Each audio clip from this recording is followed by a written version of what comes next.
Hello दोस्तों, नमस्कार।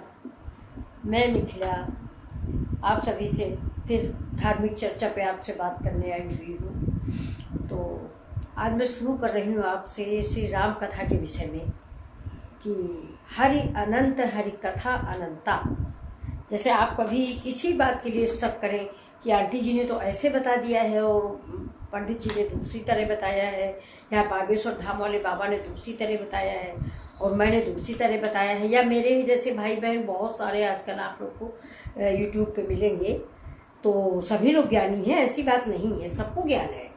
तो लेकिन फिर भी मैं इसके पहले आपको एक लाइन बोल दूंगी कि हरि अनंत, हरि मीन्स विष्णु, यानी श्री राजा रामचंद्र जी, यानी एक शक्ति। जो आजकल सारे बच्चे क्या कहते हैं कि कौन से राम, सही है, कोई राम नहीं, लेकिन कोई शक्ति है ना, आप उसको शक्ति मान लो।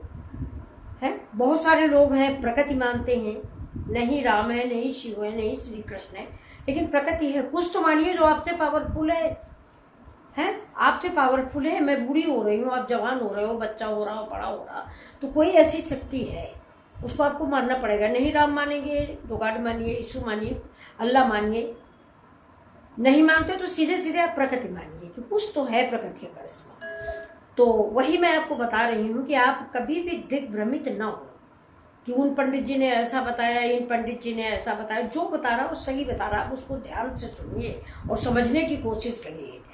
तो इसकी एक ही लाइन ऐसी मैं बोलूंगी कि आप समझ जाओगे कि इसका मतलब, मेरे कहने का मतलब क्या है।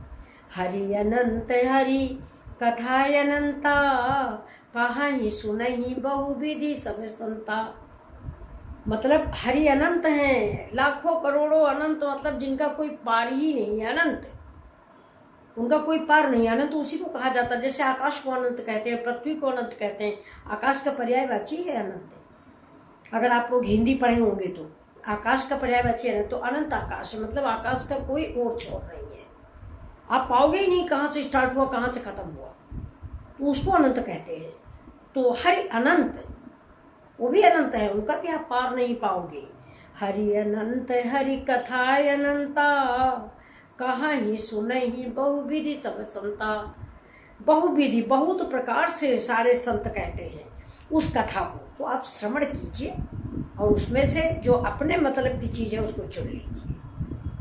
हमारे कहने का मतलब ये है, मैं ये नहीं कहती हूँ कि नहीं बिल्कुल आप राम बन जाओगे। राम बन जाओगे तो ये जमाना राम का नहीं रहा है, ये भी मैं कह रही हूँ। कलयुग है, इस समय घोर कलयुग है। आप राम हो तो आप ठग लिए जाओगे यहाँ पे, क्योंकि भाई एक चीज और सुन रखी है मैंने, पता नहीं सच है कि नहीं, सभी लोग कहते हैं कि इस कलयुग में सारे देवी देवताएं जो हैं निद्रा में हैं, सिर्फ हनुमान जी जग रहे हैं। तो हनुमान जी बेचारे कहाँ कहाँ दौड़े जाएंगे, इसलिए हम लोग खुद एकदम से राम नहीं बनना है, लेकिन कुछ तो आचरण उनका अपनाना है। एकदम से मुझे गलत भी नहीं हो जाना। मैं रावण नहीं कहूंगी क्योंकि रावण गलत नहीं था। रावण की कहानी आप सबको मालूम है। रावण ने तो जब मंदोदरी ने कहा था कि आप सीता को क्यों लाए हो, मुझे याद नहीं आ रहा, मैंने किसी अलंकार में इसको पढ़ा था कि अतिशयोक्त अलंकार था कि सीता को क्या क्यों लेके आए हो।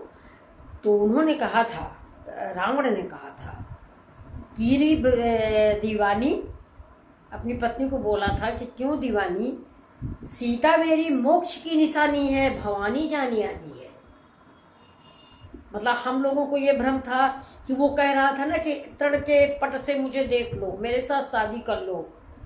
मतलब सीता जी ऐसे पल्ला का उसका तिनके का सहारा लिए थी ऐसे, और वो कह रहा था कि तिनका हटा के मुझे देख लो, मेरे शादी कर लो। लेकिन वो सिर्फ यहाँ का था, जबान से। दिल में जब उनकी पत्नी ने, मंदोदरी ने कहा कि और कोई लड़की पसंद कर लो, क्यों ये महाभारत और लड़ाई की जड़ लिए बैठे हो। तो तब उन्होंने कहा था कि कीरी दीवानी थी, सीता मेरे मोक्ष की निशानी है, भवानी जानी आनी है। देवी माँ समझ के मैं लाया हूँ, पत्नी बनाने नहीं लाया हूँ। पत्नी बनाने लाता तो रंग महल में टिकाता। आप लोग समझ रहे होंगे ना कि शोकों से भरी हुई सीता, शोकों से भरी हुई सीता ठहराई गई अशोकों में। कि दुख से, शोक से भरी हुई सीता कहाँ ठहराई गई, अशोक में, अशोक वाटिका में। अब तो अशोक के पेड़ घर घर लगे हैं, उतनी ही चिंताएं हैं। लेकिन भाई पहले कहा जाता था कि अशोक के पेड़ के नीचे बैठने वाला शोक रहित हो जाता है, उसको शोक नहीं रहता, इसलिए सीता वहां रह गई थी। तो भाई वही मैं कह रही हूँ कि भगवान है, उनकी कथाएं विविध हैं। कोई किसी तरह से कह रहा, कोई किसी तरह से कह रहा था। हमारे इधर भारतवर्ष में तो नहीं, यूपी साइड में हर आदमी यही कहता है हनुमान जी बाल ब्रह्मचारी थे। आप सभी लोग कहते हो बाल ब्रह्मचारी। इधर दक्षिण भारत सब तरफ सोचते हैं कि उनके बच्चे वो शादीशुदा थे। अब क्या सच्चाई है, हम तो थे नहीं, ना आप थे कि हनुमान जी की शादी हुई थी कि नहीं हुई थी, नहीं मालूम। तब की बातें आश्चर्यजनक बातें थी भाई।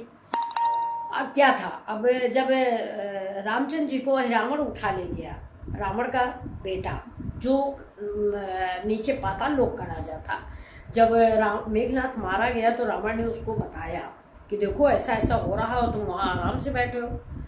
तो लेकिन देखिए आश्चर्य की बात है कि उसकी देवी कौन थी? उसकी देवी थी सीता जी। वो सीता जी की ही पूजा करता था रावण का बेटा था ये। तो वो जब रामचंद्र जी को उठा ले गया तो रात में आया, ये कथा तो आप सभी लोग जानते ही होंगे कि उसने अंधेरा फैला दिया और सबने समझा कि खाली विभीषण आए थे। वो सवेरे जब उठे तो भगवान गायब। तो सबने विभीषण को पूछा कि भाई तुम आए थे रात में, क्या हुआ? उन्होंने कहा नहीं, मुझसे तो प्रभु मिले ही नहीं। तो अंत में विभीषण ने ही ये सलाह दी है कि शायद रावण का बेटा रावण जो पाताल लोक का राजा है, मैंने सुना है ये बात, मैंने भी कुछ गुप्तचर, कुछ जासूस लंका में रख रखे जो आके मुझे बताते हैं कि आज वहां ऐसा हो रहा है। तो रावण ने उस अपने बेटे को बुलाया था, हो सकता है उसने ये माया रची हो, रामचंद्र जी को उठा ले गया। तो हनुमान जी से जामुन क्या कहते हैं कि काचु प्रसाद रहो बलवाना, पवन तनय बल पवन समाना, है कि काचु प्रसाद रहो बलवाना। जब लंका पार करने के लिए बात हुई थी तो किसने कहा था? ऋषिपति जामवान ने, सबसे बुजुर्ग थे, उन्होंने कहा कि कोई नहीं जा सकता लंका पार करके, ये समुद्र जो है ये पार करके कोई लंका नहीं पहुंच सकता। अंगद ने कहा मैं चला जाऊंगा लेकिन लौट नहीं पाऊंगा क्योंकि पीछे जगत जननी हो जाएंगी। चला तो जाऊंगा लेकिन लौटूंगा नहीं, लौट नहीं पाऊंगा। 100 योजन का समुद्र था। तो तब नाव और जहाज और ये सब हेलीकॉप्टर नहीं थे, पार करना था, उड़ के जाना था, तैरने तो सवाल ही नहीं था। तो अब ये चुपचाप बैठे थे, ये तो राम राम किया करते थे ना, इनका मन कभी खाली नहीं हुआ, इन्होंने मन में किसी दूसरे को बसाया ही नहीं तो सिवाय राम को। तभी तो पूरा बदन जब इन्होंने विभीषण के कहने चीर दिया तो रोए रोए में राम लिखा हुआ था। जब विभीषण ने कहा कि तुम माला तोड़े डाल रहे हो तो इन्होंने अपना सीना चीर दिया और चीर के जब दिखाया तो हर जगह राम राम लिखा हुआ था। राम सीता यहाँ बैठे हुए थे तो ये तो मस्त थे राम राम में। तब जामवंत ने बोला था कि का चुप साधी रहो बलवाना, पवन तनय बल पवन समाना, कि तुम्हारा बल तो पवन के समान है, तुम ही कर सकते हो ये काम। वही बात फिर यहाँ पर जब रावण राम को ले गया तो वहाँ यही बात फिर यहाँ दोहराई गई कि भाई तुम ऐसा काम कर सकते हो तो तुम करो। हनुमान जी गए पाताल लोक, गए भगवान का नाम लेके, लेकिन रीजन ये था कि ये नहीं कहते थे कि मैं भी करके आता हूँ, नहीं, प्रभु की कृपा भयो सब काजू, जन्म में हमारे सफल बाजू। इनके कहने का मतलब होता था कि प्रभु की कृपा भयो सब काजू, उन्हीं की कृपा से मेरे सारे काज हो रहे हैं। एक और गाना आजकल बहुत चला हुआ है, करते हो तुम कन्हैया मेरा नाम हो रहा है, करते हो तुम कन्हैया मेरा नाम हो रहा है।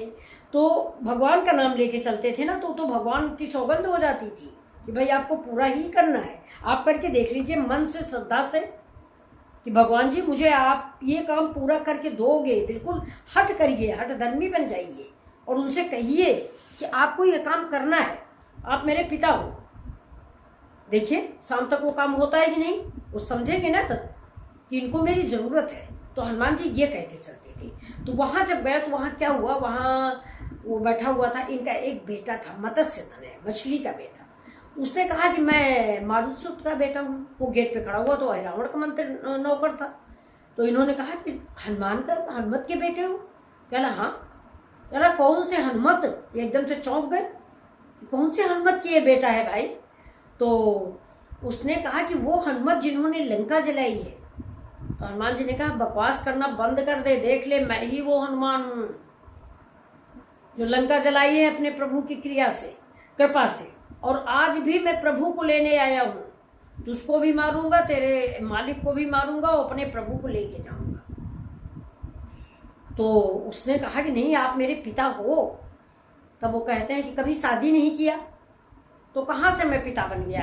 चलिए मैं ये कहानी आपको सुनाती हूँ, वैसे मुँह जबानी कहने से फायदा नहीं है। देखिए ये राधे श्याम रामायण है, ये मैं कई बार आपको दिखाई हूँ और हमेशा मैं यही पढ़ती हूँ और इसी से मैं आपको बताती हूँ। देखिए जामवंत क्या कह रहे हैं, जागो जागो हे रामदूत के सरी सुवन, जागो जागो हम सबकी जीवन रक्षा को, मारुत नंदन जागो जागो।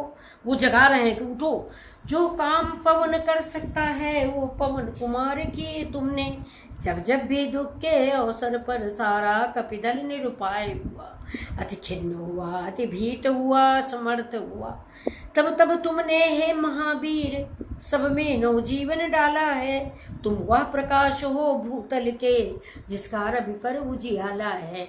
जामुन तुमको ताव दिला रहे हैं कि तुम ऐसा काम करो। अब वो पहुंच गए वहां पे। अब वहां क्या होता है, वहां मकरध्वज नाम का एक वीर था। मकरध्वज नामक वीर एक उस राजधानी का रक्षक था, हनुमान राम के पायक थे, वो अहिरावण का सेवक था। तो ये वहां जाके कहते हैं कि वो कहता है कि नहीं मैं हनुमान मेरे पिता हैं। तू बोल रहा है कि कर लंका दहन पिता जल में जब पूंछ बुझाई थी तुमने, उस समय पसीने की धारा सागर में बहकर आई थी, मछली ने उसका पान किया रह गया गर्भ तत्काल उसे, मिल गया विचित्र दैव क्रम से यह मकरध्वज सा लाल उसे, निश्चय बात विचित्र है हंसे राम के दूते, फिर अचरज वह तरुण भी शीघ्र हो गया पूत। अब आप देखिए, अब वो हनुमान जी को भी विश्वास हुआ कि जब पसीने से हो सकता है मैं आया था बुझाने, तो हो सकता था ये हो गया हो। तो वो लड़का देखिए वो प्रश्न पूछता है इनसे कि पिता आप मुझे ये बताओ कि मैं आपको अंदर जाने दूं बाप के नाते या मैं आपसे युद्ध करूं, आप बताइए धर्म की बात। तब हनुमान जी ने कहा कि निश्चय ही तुम हनुमत के बेटे हो, क्योंकि ऐसा नीति संगत प्रश्न सिर्फ हनुमत का बेटा कर सकता है। तो नीति ये कहती है कि तुम मुझसे युद्ध करो, क्योंकि तुम अपने स्वामी की रक्षा के लिए खड़े हो, मैं अपने स्वामी की रक्षा को आया हूँ। तुम्हारा स्वामी हमारे स्वामी का दुश्मन है, तो हम तुम दोनों दुश्मन है, कोई बाप न बेटा। और दोनों में युद्ध हुआ, उन्होंने मारुत को बांध दिया, राम लक्ष्मण को घर लेके आए। तो चलिए वीडियो बहुत लंबा हो जाएगा, कल फिर हम कथा सुनाते हैं। थोड़ी आप लोग का कमेंट तो करके बताइए तो कि आपको अच्छा लगता है या मैं फालतू बोलती हूँ, आप लोग बोर होते हैं, कुछ तो बताइए। अच्छा चलिए इसी उसके साथ मैं एक लाइन और बता देती हूँ। देखिए रामचंद्र जी के सहस्त्र नाम तो मैंने उस दिन बताए थे, है राम रामेति तीर में रामेति रमा रमे मनोरमे, सहस्त्र नाम तातुल्यम श्री राम नाम बारांबरे। और श्री कृष्ण जी का कल बताया, हे कृष्णा कमलापते यदुपते श्रीपते वैकुंठ आदिपते लक्ष्मीपते चराचर पते पाहिमाम पाहिमाम, ये कृष्ण भगवान का हुआ। अब देखिए कृष्ण और राम का मिश्रित, उसको भी आप सुनिए, ये नया है, सुनिए। हे रामा पुरुषोत्तमा नर हरे नारायणम केशवा गोविंद गरुड़ध्वजे दामोदराय माधवा, हे कृष्णा कमलापते यदुपते श्रीपते वैकुंठ आदिपते लक्ष्मीपते चराचर पते पाहिमाम पाहिमाम। बोलो राधे राधे, बोलो श्री राम राम जी, जय हो। आपको मेरी बातचीत कैसी लगी, अच्छी लगी हो तो प्लीज लाइक कमेंट और सब्सक्राइब जरूर करें। थैंक यू, कल फिर मिलते हैं इसी समय। और आप बताइए कि आपको ये कैसे लगे। कल मैं आपको एक ओम नमः शिवाय का अर्थ बताऊंगी कि ओम नमः शिवाय का मंत्र इतना ज्यादा जीवंत क्यों। आप 11 बार ओम नमः शिवाय करिए, आपके सारे बिगड़े काम बन जाएंगे। उसका एक रीजन और भी मैं आपको बता दूं, रामचंद्र जी जो हैं वो एक ठहरे हुए देवता है, इसीलिए विष्णु भगवान को दुनिया चलाने का काम दिया गया है और शिव जी को मृत्यु का दिया गया है, ब्रह्मा जी को जन्म का दिया गया है। शिव जी उल्टी सीधी बातें ज्यादा देर नहीं सुन सकते, बहुत जल्दी दयालु होते हैं, बहुत जल्दी क्रोधित होते हैं। विष्णु भगवान कमल के पत्ते हैं, जैसे कमल के पत्ते पे पानी नहीं रुकता वैसे विष्णु भगवान आप दिन भर पूजा करो, जैसा वो उचित समझेंगे वही करेंगे, बुरा नहीं करेंगे आपका, लेकिन जैसा उचित समझेंगे। शंकर जी के लिए तो आपने बहुत सारी किंवदंतियां सुनी होगी कि कोई चोर घंटा खोलने गया था, ऊपर चढ़ गया, तो वहां उसने ऊपर चढ़ गया तो शंकर जी के लिंग पे चढ़ के उसने घंटा खोल लिया और बस शंकर जी प्रकट हो गए। अब देखिए है ना, ये मूर्खतापूर्ण कहानी हो, जो कुछ भी हो, लेकिन मैंने सुन रखी थी। तो शंकर जी प्रकट हुए, उन्होंने कहा कि तुमने तो पूरा शरीर मुझे अर्पण कर दिया, बताओ तुम्हें क्या चाहिए, बताइए। ऐसे भोले भंडारी हैं तो उनको छोड़ के हम कहाँ जाएं। मेरे तो इष्ट देव मेरे पिता हैं, देव नहीं है, मेरे पिता हैं। आप सब लोग पिता बना लीजिए भोले बाबा को। बोलो भोला भंडारी की जय। चलिए मिलते हैं अगले वीडियो में, लेकिन प्लीज सब्सक्राइब जरूर, लाइक जरूर, और जो कमियां हो, जो ना पसंद आता हो उसको प्लीज कमेंट करें, और जो पूछना हो रामायण के विषय में मैं अपने छोटे से ज्ञान से आपको उत्तर दूंगी। जैसे व्हाट्सएप पे कई लोग कई मैसेज किए हैं कि कृष्ण राम का जो सहस्त्र नाम है ये जपने से क्या मुक्ति मिलती है, तो बिल्कुल मिलती है, श्रद्धा से जपिए। लेकिन हम कोई भी काम विश्वास से करें। हम रोटी बनाने जाए तो मैं सोचूं कि मैं रोटी बढ़िया बना लूंगी, जब मैं पहले से सोच रही हूँ कि नहीं होगा तो नहीं होगा, तो ऐसा नहीं, मुक्ति मिलेगी, आपका जीवन सफल होगा। चलिए मैं कल सबकी के प्रश्नों का फिर उत्तर दूंगी। व्हाट्सएप पे कई लोगों ने, मेरा फोन नंबर है ना, इसलिए कई लोगों ने व्हाट्सएप पे मैसेज किया। चलिए नमस्कार, राधे राधे, थैंक यू। मेरी गलतियों को आप लोग नज़रअंदाज करें।